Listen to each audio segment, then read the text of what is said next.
as pessoas talvez pensem que vai ser uma experiência de nirvana, de Perfeito. êxtase. Perfeito. Não será de nirvana, mas será também de sentir. Sim, é de sentir. Porque sentir não está banido da nossa espiritualidade. Sim. Sentir é possível.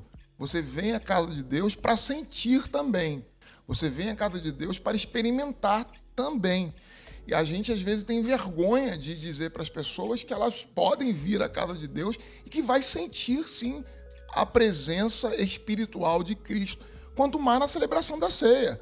Porque é a Santíssima Trindade se manifestando na pessoa do Filho, por meio do Espírito.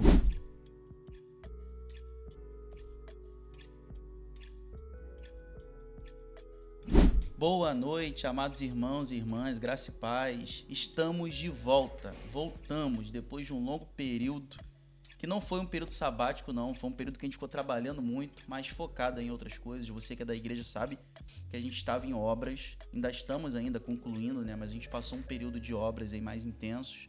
Você que nos acompanha aí, se você ainda não veio aqui na nossa igreja, quando você vir, você vai ver que está muito diferente, fachada nova. E aí, nesse período, a gente teve que se concentrar um pouquinho em outras atividades, mas estamos de volta. Louvado seja Deus, estamos de volta no nosso IPC Talk, que é o nosso estudo bíblico online. Você que é um espaço online onde a gente conversa sobre as Escrituras e apresenta um diálogo sobre o texto bíblico. A gente está estudando a primeira carta de Paulo aos Coríntios e a gente parou no capítulo 11, na primeira parte ali até o versículo 22, e agora a gente vai dar sequência. E já é um desafio para você aí, um dever de casa. Por quê? Porque a gente vai fazer uma recapitulação aqui breve, mas você pode ir lá voltar, vai ter a playlist, vai no canal para você ver, principalmente o último vídeo, pelo menos o último vídeo, que aí você vai se reconectar com aquilo que a gente já vinha falando. Então foram alguns meses aí distantes, mas acabou. Se você estava com saudade, vai passar agora a saudade, porque a gente está de volta. E eu tô aqui com o pastor Vanderlei, tô com o pastor Alan, e eu vou passar agora a palavra para eles, para que o pastor Vanderlei faça a saudação, e depois dele o pastor Alan também faça a saudação. Inclusive, depois de fazer a saudação, já pode orar também, para que a gente faça a leitura do texto, que hoje vai ser 1 Coríntios, capítulo 11, versículo 23 até o final. Amém? Boa noite, rapaziada. Tudo bom, gente? Graça e paz. Bom que vocês voltaram também com a gente, depois de quase um ano em que alguns desafios foram aqui enfrentados, propósitos e também projetos foram desenvolvidos. Nós, durante um tempo, tivemos essa distância aqui dessa mesa de debate, de estudo, mas o IPC Talk não ficou esquecido. A gente volta com toda a disposição anterior de estudar a Epístola de Paulo aos Coríntios, a primeira Epístola de Paulo aos Coríntios. Então, nossa gratidão a Deus, porque voltamos e você está aqui conosco. Olá, pessoal, voltamos. A graça e paz do Senhor Jesus. Muito bom mais uma vez estar aqui com vocês, nesse retorno. Um programa que a família brasileira ansiava, né? Estava com grande expectativa e a gente está de volta aqui pela graça de Deus. Vai ser um tempo bacana de a gente voltar a reexaminar a palavra do Senhor na primeira carta aos Coríntios. E hoje vai ser um assunto muito bacana para a gente conversar, tá bom? Vamos orar então? Ó Deus, nós queremos agradecer ao Senhor por esse rico privilégio, esse momento, ó Deus, de nós conversarmos a respeito da Tua palavra. Venha nos iluminar, venha nos capacitar a entender, ó Deus, o que as Sagradas Escrituras nos ensinam e nos ajuda também a aplicar isso na nossa vida. Faça isso para a glória do Senhor, em nome de Jesus nós oramos. Amém.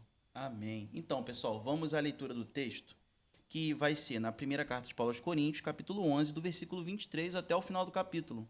A gente está nesse bloco a respeito da ceia do Senhor e eu queria convidar você a abrir aí o texto e nos acompanhar. E manter a sua Bíblia aberta, porque a gente vai conversar sobre o texto até o final do nosso estudo. O texto diz assim: porque eu recebi do Senhor o que também vos entreguei, que o Senhor Jesus, na noite em que foi traído, tomou o pão e, tendo dado graças, o partiu e disse: isto é o meu corpo, que é dado por vós. Fazei isto em memória de mim. Por semelhante modo, depois de haver ceado, tomou também o cálice, dizendo: esse cálice é a nova aliança no meu sangue. Fazei isto todas as vezes que o beberdes em memória de mim. Porque todas as vezes que comerdes este pão e beberdes o cálice, anunciais a morte do Senhor até que ele venha. Por isso, aquele que comer o pão ou beber o cálice do Senhor indignamente será réu do corpo e do sangue do Senhor. Examine-se, pois, o homem a si mesmo, e assim coma do pão e beba do cálice. Pois quem come e bebe sem discernir o corpo, come e bebe juízo para si. Eis a razão porque há entre vós muitos fracos e doentes, e não poucos que dormem. Porque se nos julgássemos a nós mesmos, não seríamos julgados.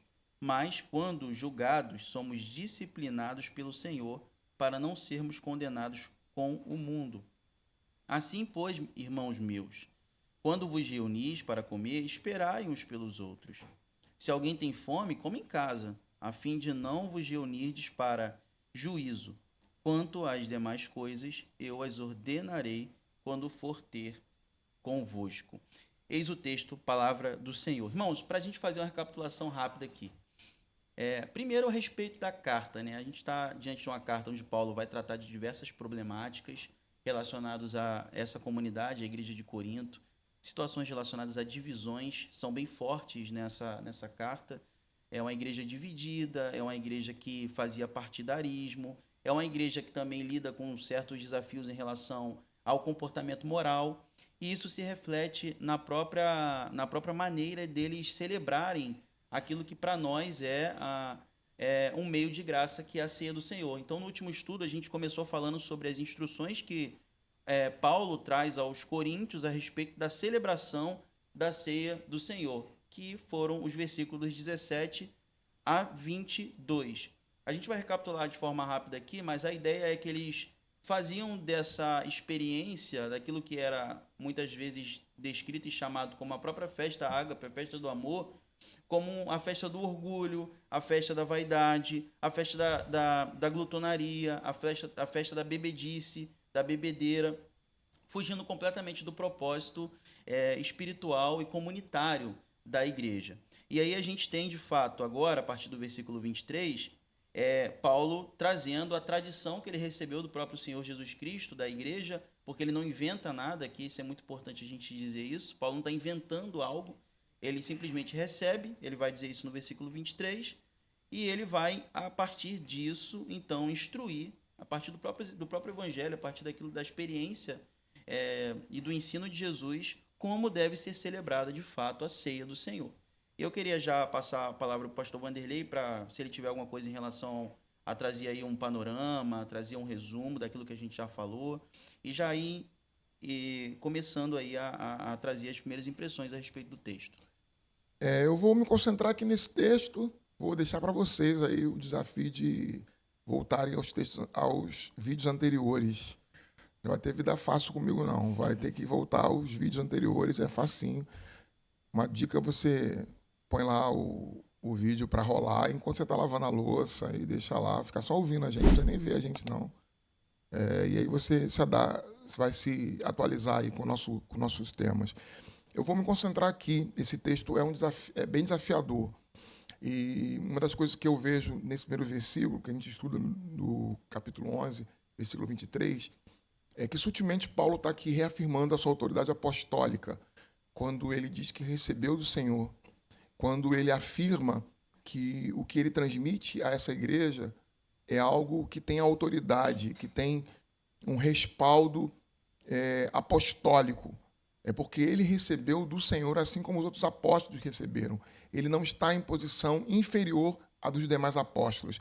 Se os apóstolos receberam do Senhor diretamente pelos 3 anos e meio que conviveram com ele, também eu, Paulo, é o que ele está dizendo aqui para a gente, também recebi.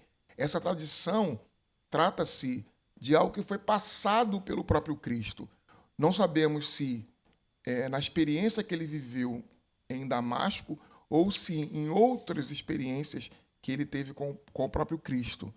A gente não sabe, pelo texto bíblico, precisar em que momento isso acontece. Mas a gente sabe claramente que o apóstolo Paulo jamais afirmaria isso se isso não fosse uma realidade, se não fosse uma verdade. Temos que pensar que a Escritura ela transmite para a gente não todos os detalhes. A Escritura não é um diário de todos os atos dos apóstolos, de todas as ações particulares de Paulo, de Jesus, ou de quem quer que seja.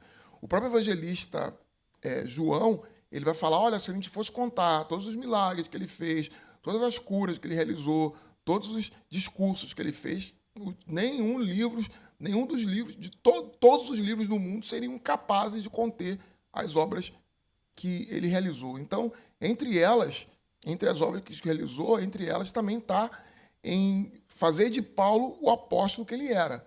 E se nós cremos na autoridade apostólica de Paulo, não podemos ter nenhuma dúvida. Ele diz, eu recebi do Senhor a revelação direta do próprio Cristo.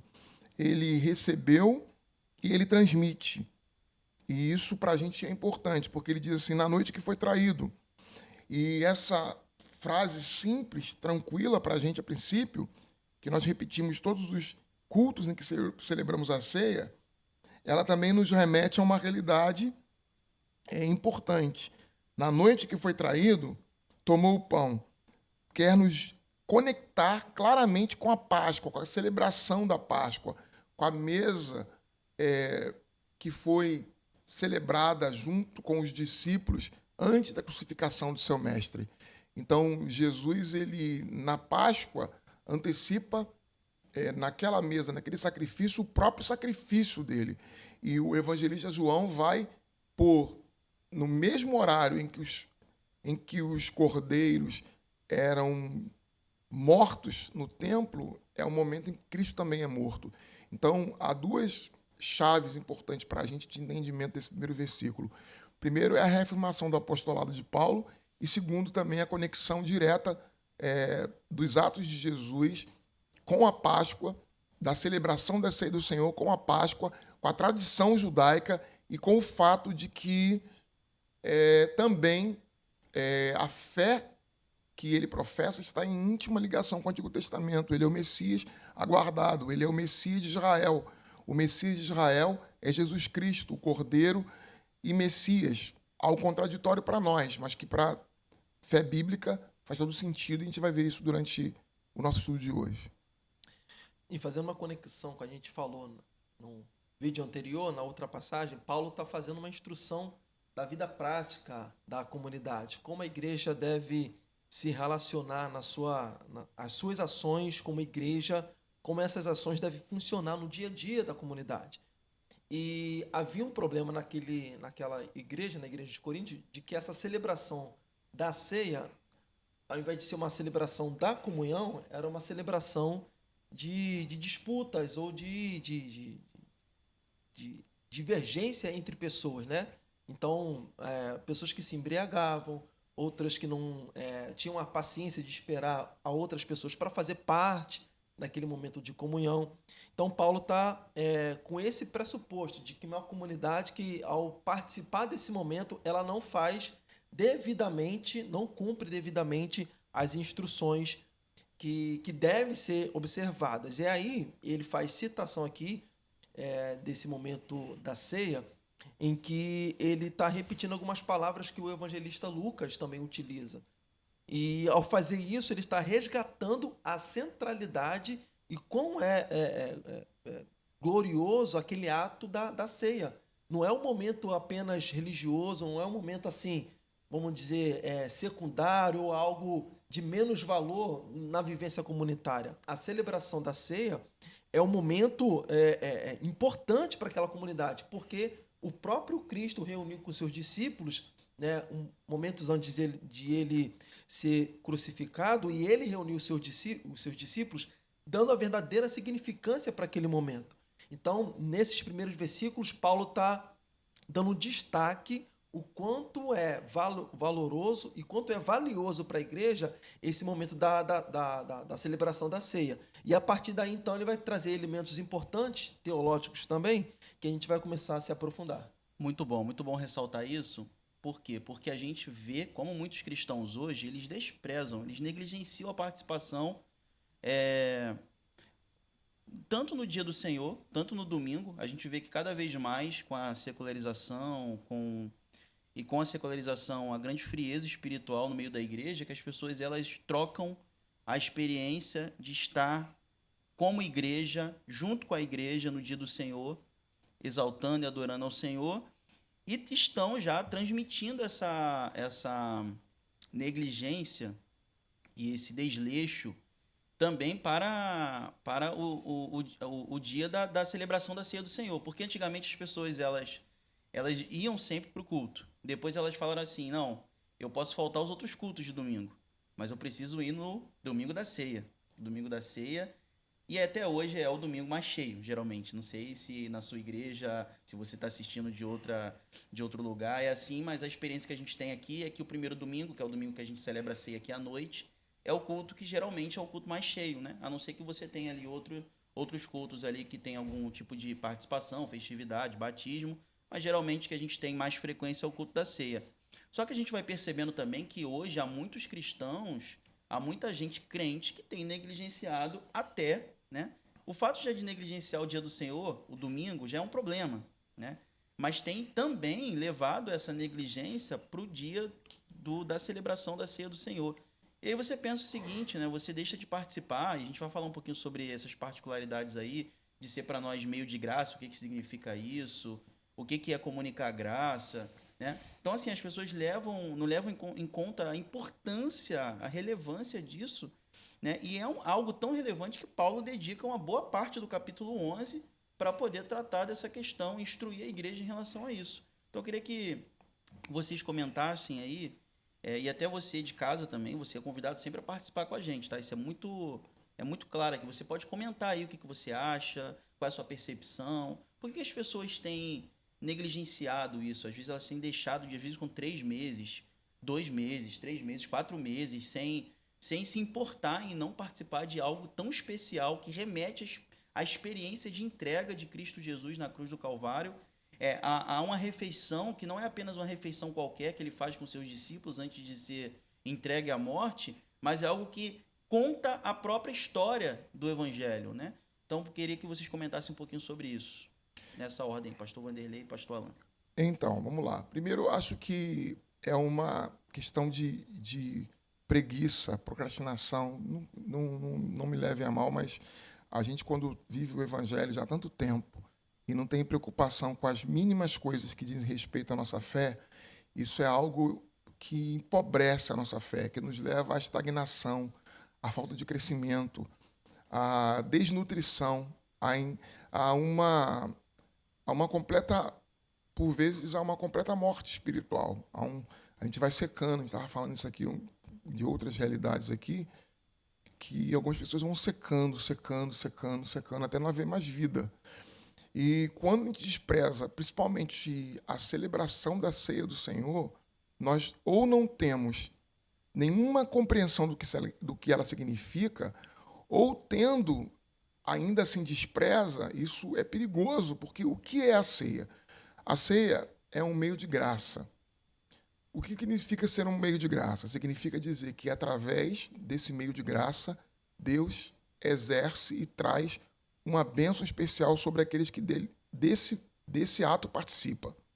Então, se neste ato da celebração da ceia do Senhor eu recebo uma graça específica da parte de Deus, diferente das demais que eu recebo de forma ordinária, eu recebo de forma extraordinária algo especial quando a ceia é celebrada, quando o batismo ele é celebrado, quando esses dois elementos, que são dois meios de graça que a igreja reconhece sendo legitimamente meios pelos quais Deus opera, o Senhor opera através do Espírito Santo, a presença de Cristo se opera dentro de nós através do Espírito Santo. A ceia do Senhor, ela é mais do que um ritual, é uma reencenação de tudo o que Cristo fez na crucificação, na sua morte e na sua ressurreição. E não só reencenação, mas é como se revivêssemos e recebêssemos novamente todas as propriedades espirituais, todas as consequências, todos os benefícios, todas as realidades que foram conquistadas através da morte e da ressurreição de Jesus. Porque o ato da morte sem a ressurreição é vazio, inócuo. Mas o que a ceia do Senhor é?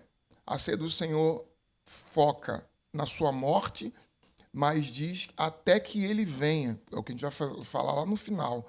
Porque há esse aspecto do futuro, ou seja, Cristo vai voltar porque ele não está morto. Então, quando a gente começa o texto, tendo dado graça, a gente reconhece com gratidão aquilo que o Senhor fez por nós.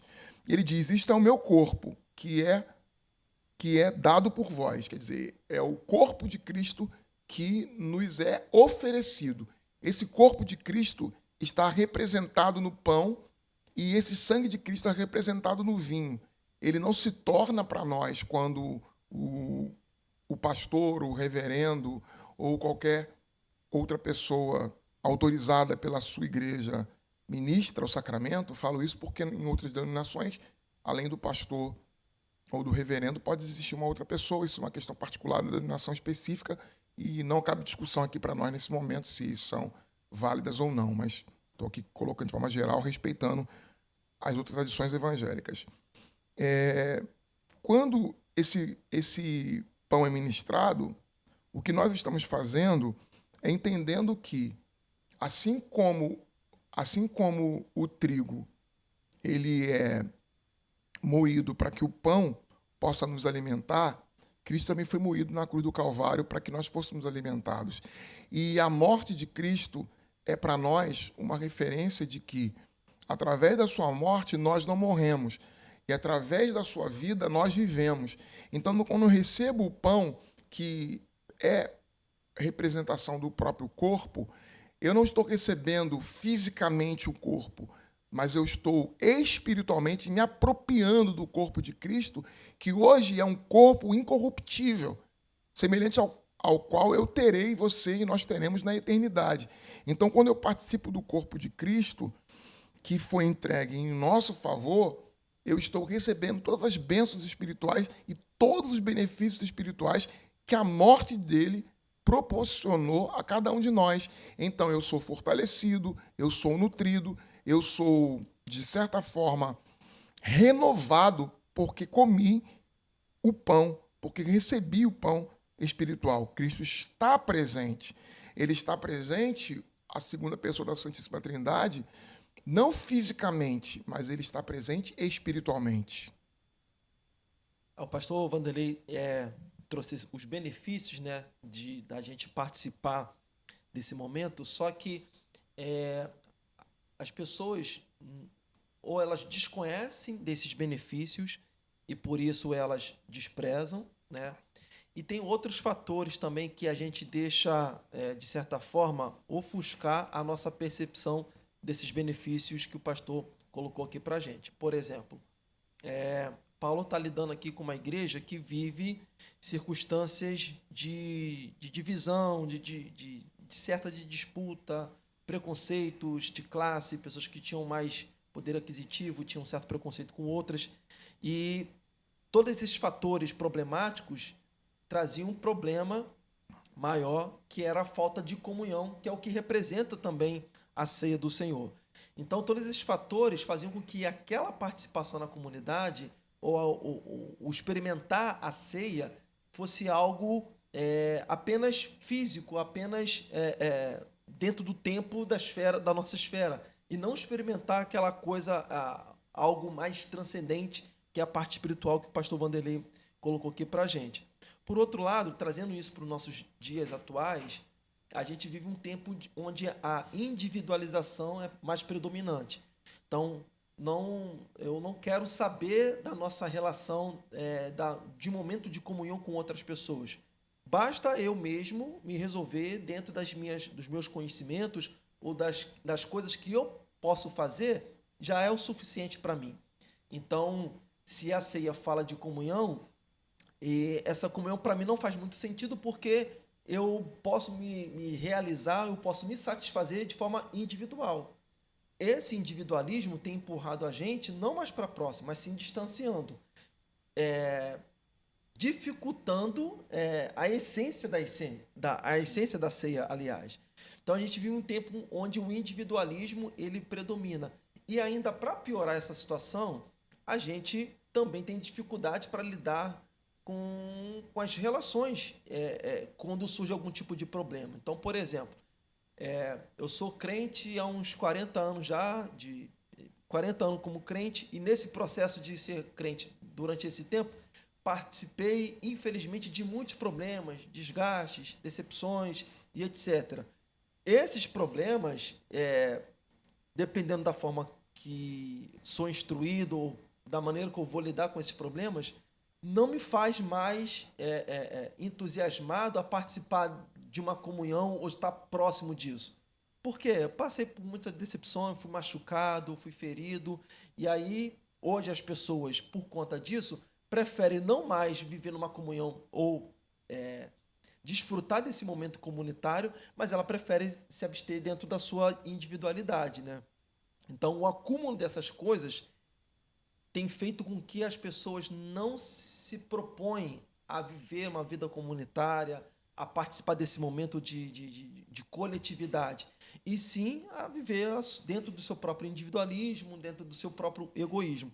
E aí Paulo quer justamente corrigir esse problema, que é um problema da época dele, mas é um problema que nos afeta hoje, por conta dessas razões: individualidade, problemas de relacionamento, desgastes e assim por diante.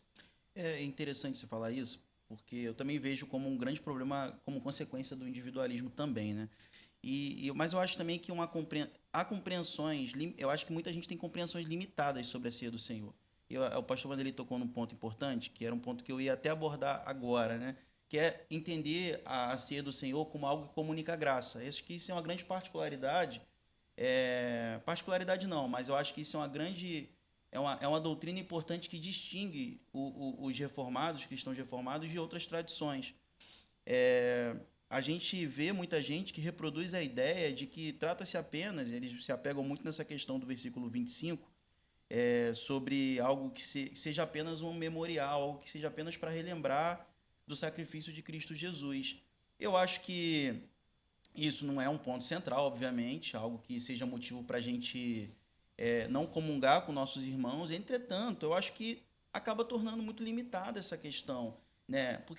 Porque para mim, particularmente, eu enxergo que há episódios na Escritura, há momentos na Escritura onde você tem ali aquilo que o Senhor Jesus traz na oração do Pai Nosso, né, na oração modelo, né, assim na terra como nos céus, há experiências na Escritura em que essas coisas se misturam um pouco, como se o céu invadisse a terra por alguns instantes, né? Eu vejo muito essa experiência na própria transfiguração de Jesus, quando os discípulos ali estão ali diante de Jesus, e aí tem aquela imagem, né? Aquilo ali é como se fosse por alguns instantes o céu, a transcendência, o céu invadindo o espaço-tempo aqui, aquilo que a gente conhece, essa realidade.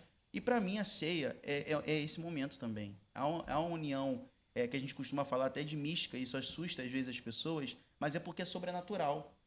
Há um encontro sobrenatural. E a gente acredita, inclusive, que Cristo se faz realmente presente, ainda que de forma espiritual, nos elementos, né? Quando ele fala que isto é o meu corpo, né, isto é o meu sangue, ele, ainda que não seja literal, a gente não crê na transubstanciação, que é a doutrina que os católicos defendem, e algumas outras tradições também, e nem na consubstanciação, que é a doutrina defendida pelos luteranos, mas a gente acredita que Jesus não estava dizendo algo diferente do que ele diz, que ele vai dizer: isto é o meu corpo, isto é o meu sangue. Então a gente acredita que espiritualmente, mas de forma real, não é por ser espiritual que não seja real, Cristo se faz presente no ato. Cristo se faz presente no ato. É de fato essa experiência similar, semelhante à transfiguração e outros episódios em que céu e terra por alguns instantes se misturam, né? Mas eu vejo assim, veja bem, eu jamais vou discordar do que você falou. O que eu acho que pode...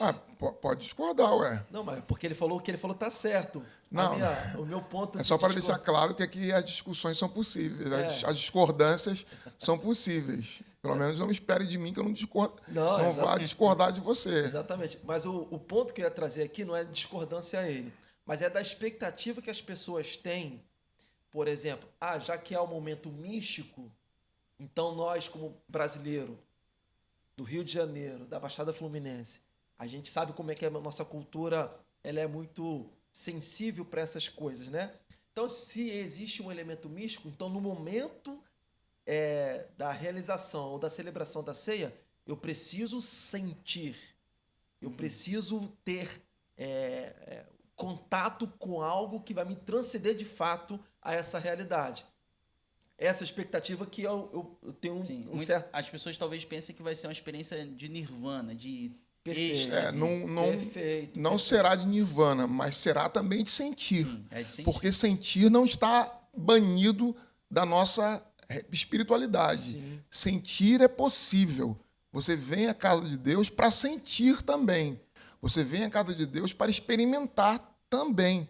E a gente, às vezes, tem vergonha de dizer para as pessoas que elas podem vir à casa de Deus e que vai sentir, sim, a presença espiritual de Cristo. Quanto mais na celebração da ceia, porque é a Santíssima Trindade se manifestando na pessoa do Filho, por meio do Espírito. É a presença do Verbo encarnado, é a presença do Ressurreto. Agora, você não pode reduzir a toda experiência que você vive, inclusive na ceia, ao mero sentir. Porque você pode estar com dor de coluna naquele dia, você pode estar depressivo, ou você pode estar vivendo uma vida de pecado, ou você pode simplesmente estar distraído e você não vai sentir nada. Mas não é porque Cristo não está presente. Não é porque o Espírito não está presente ali entre nós, mas porque a conexão sua é que está defeituosa. E aí eu acho que Paulo vai corrigir mais isso ainda, que não é só a conexão minha, é minha conexão com o próximo. Com o próximo. Porque essa experiência, ela pode ser triunfalista, pode ser essa expectativa, essa coisa gostosa de sentir, mas qual é a minha relação com o próximo?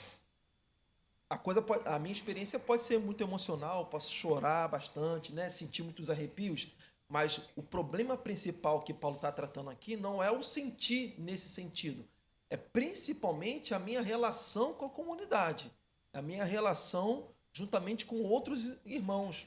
Porque, por exemplo, o pastor João, na sua introdução, ele falou bem que existia a festa ágape, que era a festa do amor. Então, provavelmente, a galera se divertia.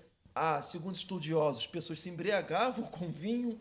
Então, alegria não faltava. O sentir a alegria ali não faltava na coisa. Mas Paulo percebeu que existia um agravante muito pior e muito mais danoso, que era a falta, não é só a falta de espiritualidade. A falta de espiritualidade ela acontecia porque as pessoas não tinham a comunhão devida que é exigida de acordo com a ceia. Não havia conexão entre nós e Cristo e os irmãos. Exato. Porque a celebração da ceia sem a comunhão com os irmãos é uma comunhão limitada. Porque não é uma celebração individual, mas coletiva. Exato. Então, quando eu falo de sentir, é sentir junto, é ao lado. E é tão grande essa manifestação de comunhão, que eu costumo dizer, inclusive aqui na nossa igreja, que é uma comunhão de toda a igreja de Cristo, vivos e mortos, porque nós estamos em Cristo. Quando a mesa é celebrada e a gente diz, comei dele todos, bebei dele todos, e nós participamos, nós entramos numa comunhão espiritual com Cristo. Nós, a igreja visível, nós, a igreja militante. E a igreja que já não está mais entre nós, que é a igreja triunfante, já está em comunhão com esse Cristo. Então, há um elo entre nós, nesse momento, a igreja militante, a igreja visível, com a igreja invisível, que já está unida a Cristo. O nosso elo não é diretamente com a igreja triunfante. Nós não temos nenhum tipo de comunicação com os mortos. Os que partiram não têm, no momento da celebração da ceia do Senhor, uma comunicação conosco diretamente. A comunicação que nós temos com os crentes que já partiram é através de Cristo. Eles são a igreja, estão ligados a Cristo, nós somos a igreja e estamos ligados a Cristo. Então, estamos unidos a eles de forma indireta, porque eles estão ligados a Cristo, nós estamos ligados a Cristo. Quando celebramos a ceia juntos, toda a igreja de Cristo está reunida. A igreja triunfante, que está na eternidade, e a igreja militante, que está neste mundo. Então, essa união, como você mesmo disse, ela é tão importante, a comunhão, e tão essencial, que é exatamente o motivo de celebrar a ceia. Sim. Porque senão não seria ceia. Sim. É por isso que eu costumo falar que é como se fosse realmente algo que nos remeta à eternidade, de alguma forma. Naquele período ali, é como se houvesse realmente essa conexão, né, temporária ali. Nós nos tornamos o tabernáculo. Isso aí, exatamente. Há um tabernacular de Deus E é por isso em que é nós. sobrenatural, né? É por isso que eu tenho muita dificuldade em enxergar como simples recordar, como simples memorial. Né? A gente sabe que tem tradições protestantes que entendem que é algo que é lembrar do que foi feito, lembrar do que Cristo fez. Isso também faz parte. Mas para mim, a gente costuma falar na celebração da ceia, né? É passado, presente e futuro. E aí sobre o futuro a gente vai avançar aí, né? Que ele fala que até que ele venha, né? Por que até que ele venha, né? Porque eu costumo falar também isso na celebração da ceia. A gente faz aquilo que a Escritura manda. E a gente deixa de fazer alguma coisa que a Escritura manda quando a própria Escritura substitui essa coisa por outra maior. Né? E a gente hoje faz isso que é sobrenatural, é algo que remete à transcendência, é algo que nós cremos que comunica a graça, ou seja, é algo belo, grandioso, não é uma coisa qualquer que a gente faz quando a gente celebra a ceia. Mas isso se tornará, em algum momento, obsoleto, porque será substituído por algo maior, que é a própria presença, que é real também, hoje é real, mas é espiritual, a própria presença em carne, né, do Filho, quando a gente tiver esse contato na eternidade, quando nos encontrarmos com Jesus, na consumação dos séculos. Então, a gente precisa entender essa dinâmica, né? Uma coisa ela não deixa de acontecer de qualquer forma na Bíblia, né? Algo que é uma prática, ela é substituída por outra. Eu queria que vocês comentassem também um pouco sobre isso, se vocês quiserem aí, a respeito disso, da volta de Jesus, como a ceia aponta para a esperança futura, para a escatologia, para a consumação dos séculos. Então, vamos lá. Primeiro, o que a gente falou sobre o corpo é válido para o sangue. Tudo que a gente falou aqui sobre o corpo é válido para o sangue. A metáfora do corpo é do Cristo, que é o trigo que é moído até que o pão seja produzido, e o pão só existe para nosso alimento que nós comemos, porque o trigo foi moído. Então, Cristo é o nosso pão que comemos. E aí eu trago a metáfora para a gente deixar claro para os irmãos, a metáfora do sangue da expiação, do sacrifício da vida, da entrega de si mesmo, e também aponta para essa relação nossa com o Antigo Testamento. É o cálice da nova aliança. A aliança antiga é renovada pela nova. Ela é renovada, mas a aliança é a mesma. É uma renovação da aliança. Todas as vezes que eu celebro a ceia do Senhor, o sangue representa essa renovação da aliança. Ele diz: o cálice da nova aliança, no meu sangue, fazei isto todas as vezes que beberdes em memória de mim. Quer dizer, no elemento sangue, há o elemento vida, há o elemento expiação, há o elemento substituição, há o elemento perdão, há o elemento de entrega. E isso eu quero enfatizar antes de passar para o próximo ponto. Gostei muito da posição que o pastor João fala sobre isso até que ele venha, porque remete ao fato de que algo maior nos aguarda. E assim como a celebração da ceia do Senhor, há outras coisas que nós experimentamos agora que são apenas como se fosse para nos deixar com água na boca. São eventos antecipatórios. Por que nós recebemos o Espírito Santo? Nós recebemos o Espírito Santo para nós termos alguma dimensão do que é a vida futura. Nós não poderíamos suportar tudo o que suportamos sem alguma antecipação do que há de vir. Nós não enfrentaríamos exércitos, a igreja não enfrentaria o Império Romano, a igreja não lidaria com as revoluções que aconteceram durante a história. Todas elas, na maioria das vezes, a igreja sofreu com isso se não houvesse uma antecipação. A antecipação é a celebração do sacramento da ceia do Senhor. A antecipação é a presença do Espírito Santo que está em nós, que é o Deus Trino em nós. É nós nos tornando a habitação do Deus Trino. Haverá um momento em que isso não será mais necessário, porque nós seremos totalmente absolvidos por Ele. Não no sentido panteísta, mas no sentido de que nós e Ele não haverá mais nenhuma separação. Não haverá mais nenhuma distinção. No sentido ontológico, sempre haverá. No sentido da essência, sempre Ele será o totalmente outro, o Deus que não pode ser identificado com nada que é limitado, e Ele o ilimitado, mas no sentido da comunhão já não mais acontecerá limitação. Nós o veremos, nós estaremos com ele na eternidade. Então, eu digo assim, em relação a essa questão, dentro daquilo que foi proposto, que a celebração do Senhor é algo magnífico nesse sentido. Volto à questão do racional, que está ligado ao lembrar-se, que é importante, de não cairmos no misticismo, mas misticismo é diferente de místico. Misticismo é quando nós trazemos algum aspecto de idolatria ao evento místico. Agora, evento místico é o que nós experimentamos quando nós oramos, sentimos Deus falar conosco. Ali há uma manifestação de algo místico. Como que você entende quando você ora e algo automaticamente acontece logo após uma oração que você faz? É uma experiência mística, uma experiência espiritual. Não é misticismo, não é horóscopo, não é previsão do futuro, não é insight de um espírito, não é nada disso, que a nossa cultura é rica em produzir fenômenos falsos de realidades espirituais. Não é isso. Mas a gente também negar para a igreja, e nós, de tradição protestante reformada, temos a tendência a eliminarmos, com medo do misticismo, tudo que é sensível. A gente tem essa tendência. Então, eu queria apontar essas questões. Acho que há muito mais coisa. Deixei bastante coisa para o João e para o Alan falar aí.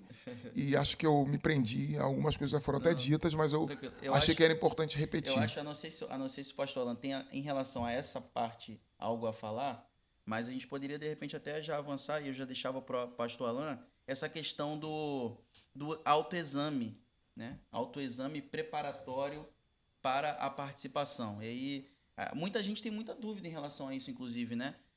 Esse autoexame, ele é no sentido de eu chegar à conclusão de que eu não deva participar, quem participa, quem não participa, a gente define isso na hora.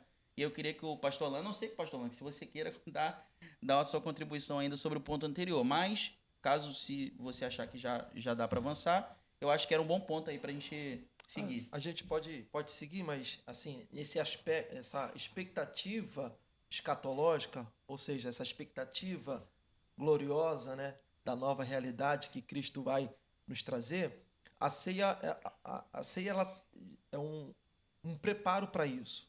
O que é a mesa? A mesa é um local de reunião, de encontro, momento de congraçamento, momento de relacionamento. E quando a gente experimenta isso, participando junto com a comunidade, é o que a gente vai vivenciar, obviamente, de forma muito mais gloriosa na eternidade. É um ensaio, né? É um ensaio para isso, né? Mas esse outro ponto que você trouxe sobre esse examinar a si mesmo, existe uma discussão muito interessante, mas eu fico com o que a nossa tradição ela diz, né?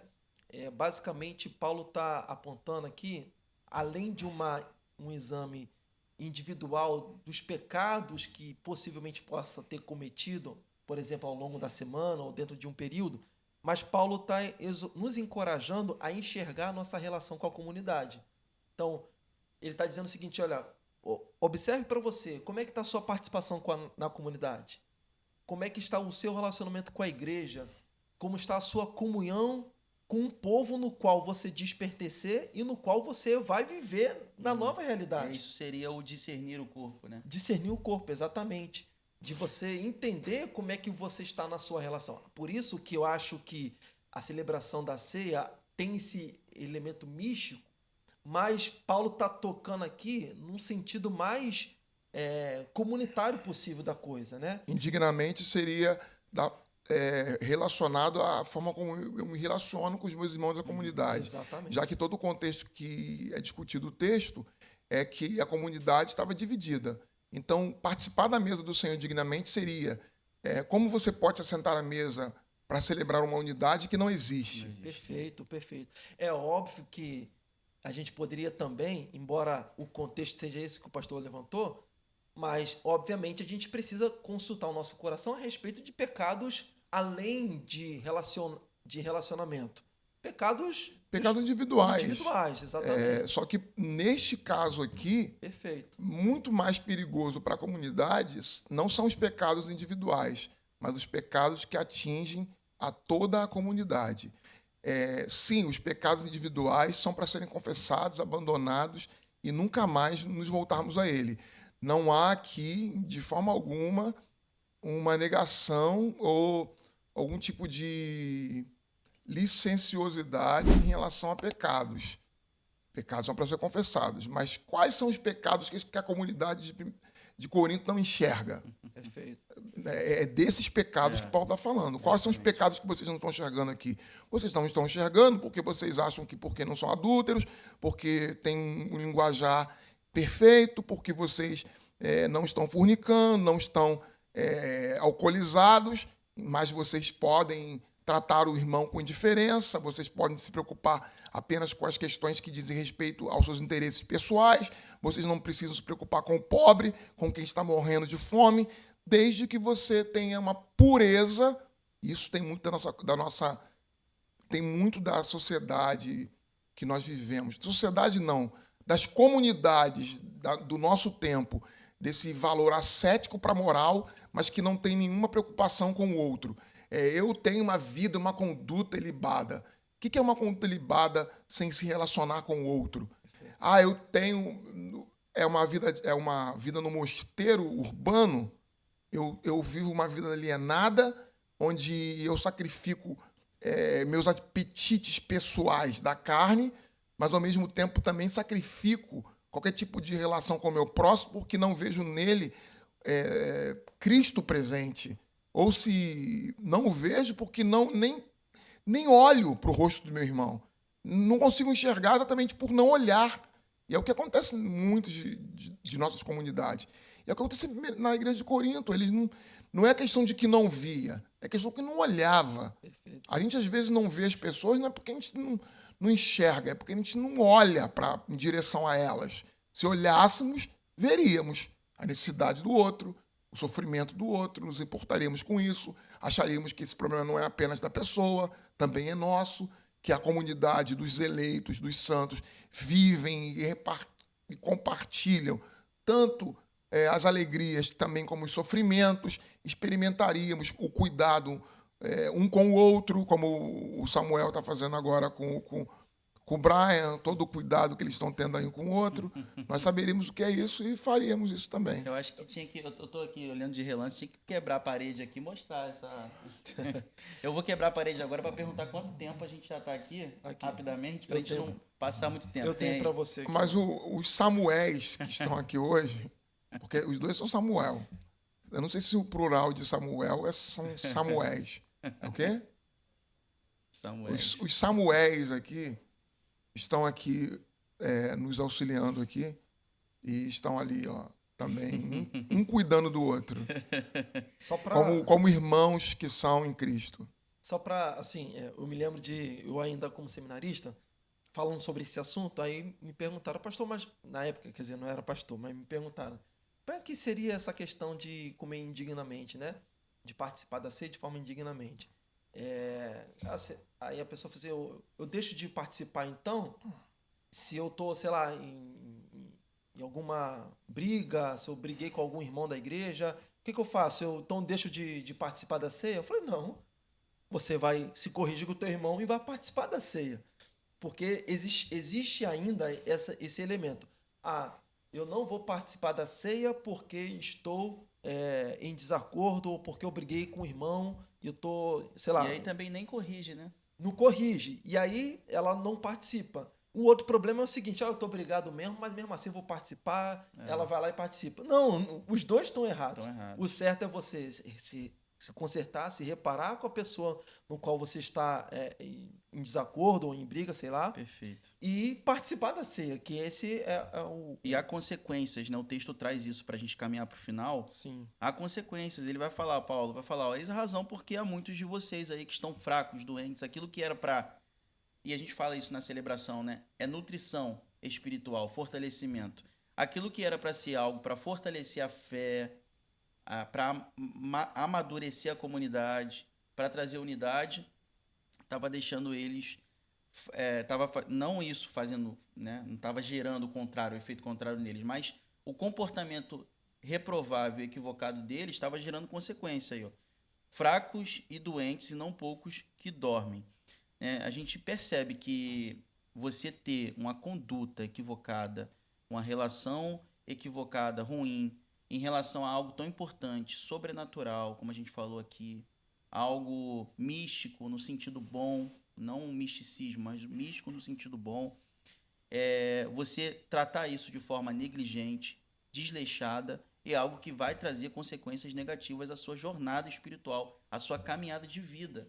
Gente, celebrar a ceia é celebrar comunhão com Cristo. Como consequência disso, é celebrar comunhão uns com os outros. Participar desse momento nunca deve ser visto de forma banal. Nunca deve ser visto como algo a ser tratado de forma corriqueira e comum. É algo importante para a sua nutrição espiritual. Queria já deixar aí para você participar aí. Comenta aí, qual foi a última vez que você participou da ceia? Foi esse mês? Foi mês passado? E aí, se você vai botar, e aí vai ser uma forma de você lembrar. Será que eu não participei no último mês? E aí você vai botar, vou participar da próxima. Aí você vai colocar aí, na próxima eu tô participando, primeiro domingo. Comenta aí, bota aí um comentário, bota a sua participação aí. E eu queria já ir para as considerações finais, até porque o texto ele vai dessa parte em diante, vai falar justamente sobre essa questão aí desse autoexame, dessa questão da divisão. Eu queria passar aí para as considerações finais. Pastor Vanderlei, depois o pastor Alan aí, sobre esses últimos versos aí. Então, a partir do versículo 30, Paulo justifica qual é o juízo que aqueles que comem dignamente irão receber. A gente fala de os que participam dignamente vão receber sobre si um juízo. Já vimos que participar indignamente é quando eu participo da mesa da unidade, da mesa da comunidade, da mesa da comunhão, sem que a comunhão esteja acontecendo, o que seria absolutamente incoerente e sem nenhum sentido. A consequência imediata que Paulo diz é que alguns estão doentes e outros que morrem.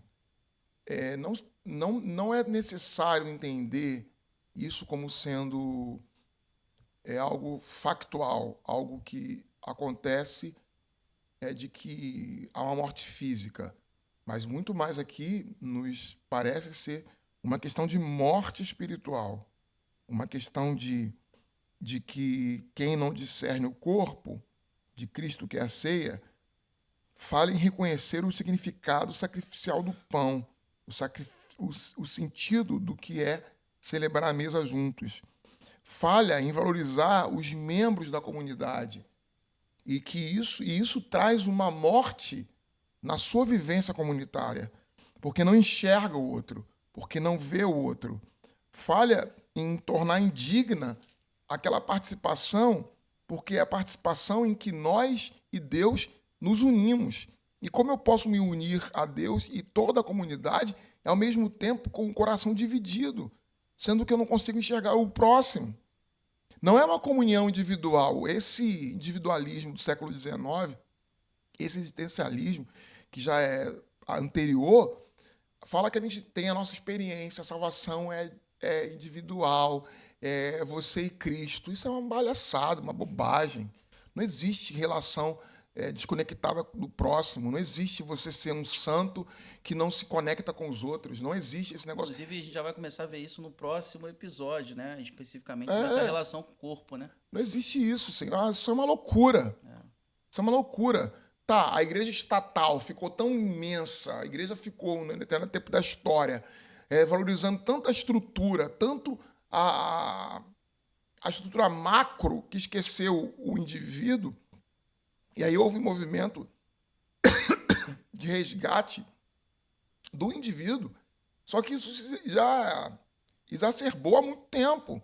Nós somos comunidade. Não existe eu sem o outro. Não existe nós sem o outro. Eu, tu, eles.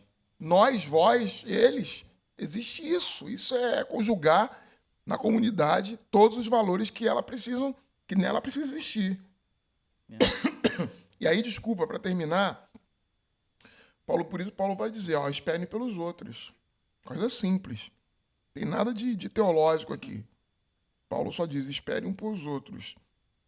Quando vos reunir para comer, esperai uns pelos outros. Se alguém tem fome, come em casa, a fim de nos reunir para juízo. A fim de não reunir para juízo. A gente espera pelos outros aqui na hora da celebração para que façamos tudo junto, somos uma única unidade. Mas não é que se comer um pouquinho, 2 minutos, 1 segundo antes, espiritualmente já foi quebrado.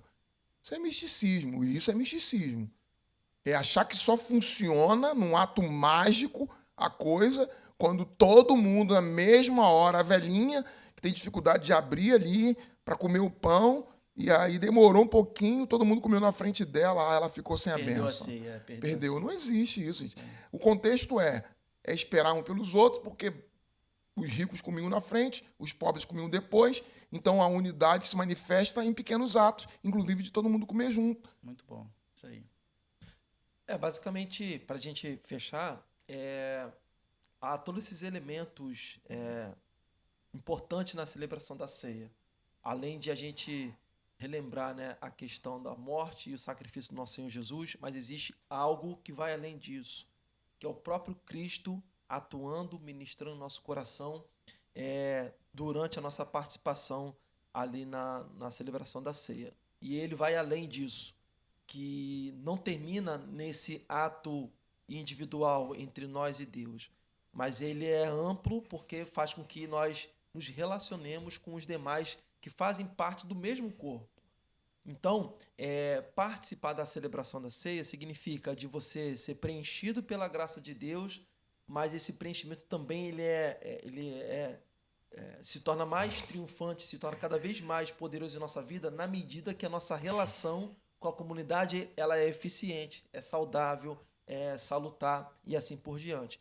Por isso, somos encorajados a não fazer um momento ritualístico meramente, friamente falando, mas é participar desse momento com a confiança de que a graça de Deus nos alcançou e alcançou meu próximo também, de forma com que a gente, em comunidade, em comunhão, adoramos mesmo Deus, aguardando com grande expectativa a grande celebração quando o Senhor Jesus assim voltar. Amém. Gente, a gente fica por aqui hoje, encerramos o capítulo 11 e eu quero que você não encerre aí a participação sem antes curtir o vídeo, dê aí o seu like no vídeo. Se você não é inscrito no canal, convoco você a se juntar a nós, a se inscrever no canal, porque além desse conteúdo que a gente produz e está voltando a produzir hoje, nós temos outros conteúdos também, temos cortes de pregação, temos a transmissão do culto e a gente está trabalhando aí cada vez mais para poder investir muito mais no nosso canal. Então, você se inscrevendo e ativando as notificações, você vai ficar por dentro daquilo que a gente publica, daquilo que a gente posta, tá bom? Então, siga aí a gente também nas redes sociais. O Instagram também é @pdacidade. Só você procurar lá que você vai encontrar.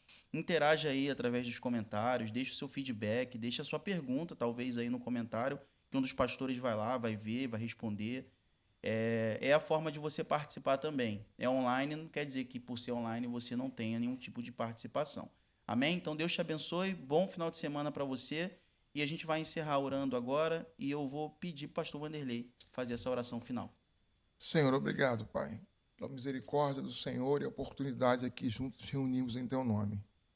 Que o Senhor nos dê graça para que possamos aqui continuar a expor o texto e a anunciar o Teu reino.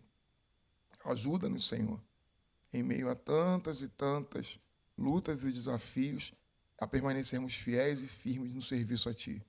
Abençoe meus irmãos que aqui conosco estão. Agora e sempre que ouvirem esse podcast, o IPC Talk, estarem, ó Deus, sendo abençoados também. É o que oramos a Ti, por meio de Jesus. Amém. Amém.